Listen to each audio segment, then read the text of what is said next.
Life of a star. Why kids today just want to be famous. White lies. Who are more guilty, the boys or the girls? It's confirmed man flu really exists. And talking in your sleep. Have you ever let anything dodgy slip?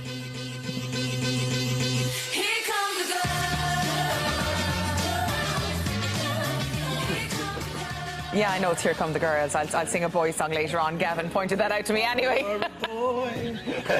Anyway, welcome to Man Friday. Joining me here in studio today, we do have entrepreneur Gavin Duffy. Also joining us, comedian Andrew Maxwell. Big Brother stars Hughie Maughan is here, and also his other half, reality TV star Ryan Ruckledge. Now, as always, we're live with you for the next hour. We love to hear you at home think of the topics we discuss on the show. And here's how to get in touch. You can text us throughout the show. Put the letters MD first, followed by your comments to 53131. You can email us midday@tv3.ie. Follow us on facebook.com/TV3 Midday. Find us on Twitter @TV3 Midday or on Instagram Midday TV3 or Snapchat Midday 8. Have your say on Midday any way you want. Gavin's taken absolutely no notice of me. He's there on the phone and I told him to turn it off, and so is he. I mean, God. I forgot to we're on live television, lads. I forgot to turn it off. Sorry. That's disgraceful. That's terribly unprofessional, that is. No. God, it's going to be a long show. Could anyway, be one of those days. Just for the record, my phone's off. You're the best boy. You're going to get a gold star. Yeah. Thank you. Now, first off today, we must say a big congratulations to Ryan and Hughie, who recently got engaged, right? Who went down and bended knee, who asked to... Because our rings are in the shop at the moment. We can't tell you that, Elaine. Is it a secret? We can't tell you that yet. You all will know soon.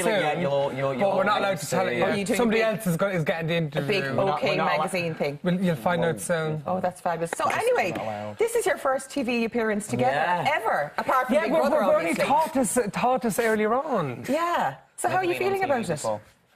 Fine. I didn't think that much of it.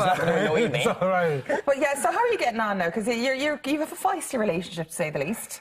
Yeah, we're quite both opinionated people, aren't we? Yeah. If two people are really similar, I think they will sometimes kind of like clash. But that's just because... Yeah, but you're vying for attention. Even though he's quite opinionated, you are quite laid back, though, and quite chilled at the same time. Like, I'm quite fiery and quite...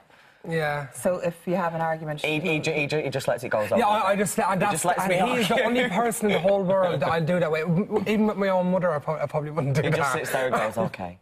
Yeah, but then that winds me up more when they're not arguing back. I know, but you know what? That's what everybody else does. Lads, you do the same when you have arguments. We've some news. Andrew and I are divorcing. Yes. Finally. He's out every night. He went off Cork Opera House again last night. So I've just... He's getting the helicopter. Yeah. I'm getting the briquettes in the back garden. He's getting the dog. You didn't have to mention that. You didn't have to mention that. A briquette is not food. A briquette is something you throw in the fire. Oh, I thought a briquette was one of those potato things. A briquette. That's a briquette, yeah. A briquette. Yeah. You know what I'm talking about. A croquette is what you're thinking of, a potato croquette. Right.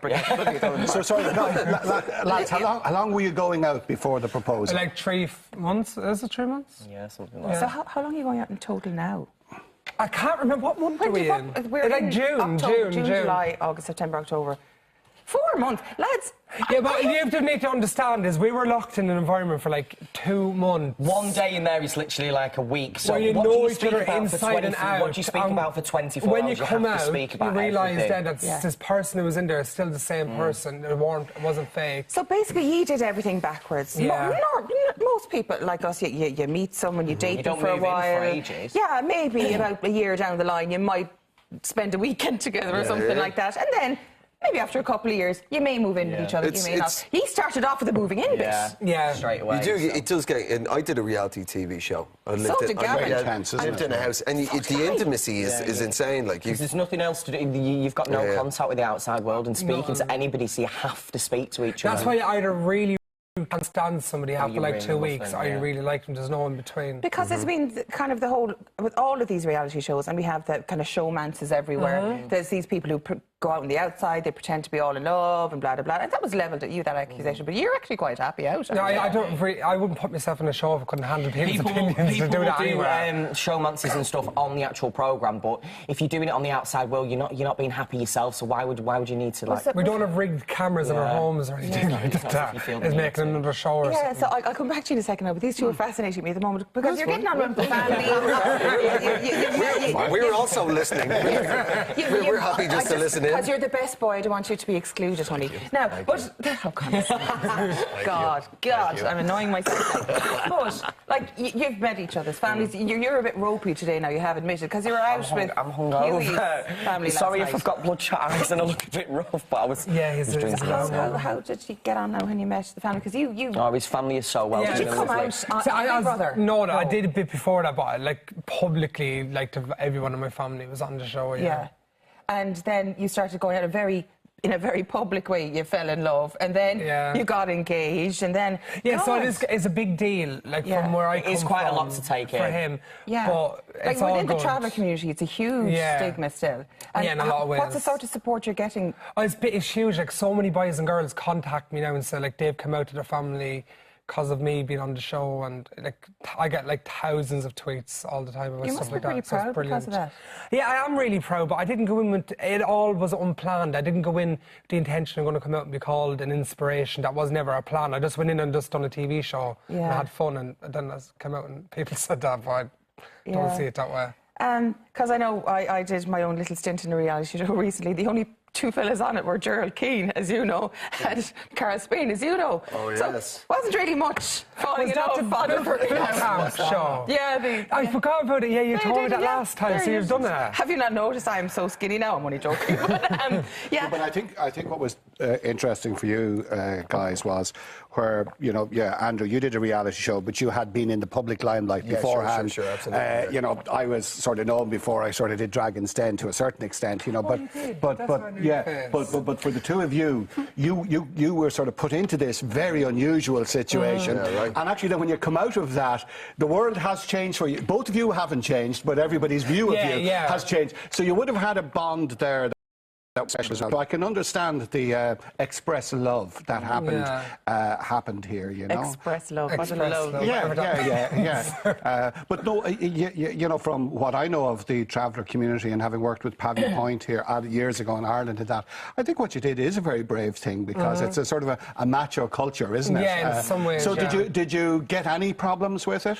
No. I haven't. Nobody has said, like, I haven't gone on Facebook or anything and read like horrible things, or nobody said anything on the street.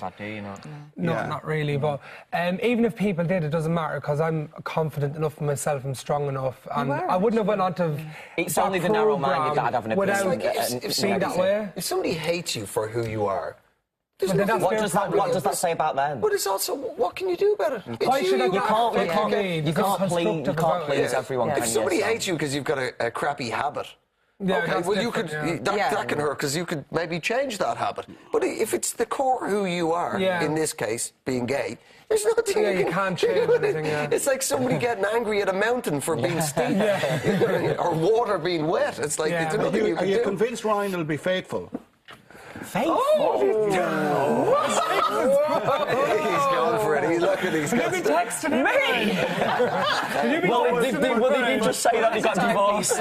But you know, I know in the travelling community, fidelity is a huge thing, you know. So, I mean... I hate cheese. Do you? Yeah. No, I'm not saying... Are you coming on to me? Do you want to steal me off Hughie? Oh, my God. This is so awkward. I didn't see that coming in. What kind of question was that? But Hughie, you're happy. I'm really happy. You trust him. If you don't have trust, there's no point being together. Exactly, and you've had trust now for months, apparently. We have to. We live in different countries, don't we? So. So, are you gonna you're not allowed to tell me anything about the marriage stuff, are you? When you're getting married? No, but I am moving to the UK. If that's what you want to know. Yeah, but you are actually planning. There's a plan. There's no one. We're going to have an engagement party in the next few weeks in the UK. And then probably, Are you going to like wear matching tuxedos and all that sort of stuff? You never know. We might tip up on a horse and carriage. do a Jordan on it. Don't get horses involved. I put gypsy wedding dress on him. One of those big massive dresses. You need to get an eagle. Yeah, an eagle. Yeah, you don't see an eagle swoop down and present the rings. Oh, I thought you meant the person went on the eagle. No, at the wedding, like you can train an eagle or somebody else trains an eagle. No, it's an owl. It's not. I've seen it. Yeah, you know what I'm talking about. But what about if it just flew off and took the ring and just didn't come back? Yeah. Well, yeah, that could be a problem. That's usually a hint about the relationship. Let's get out of the church. Backup rings, I don't know. That sounds really touching. Anyway, it's time for a quick break.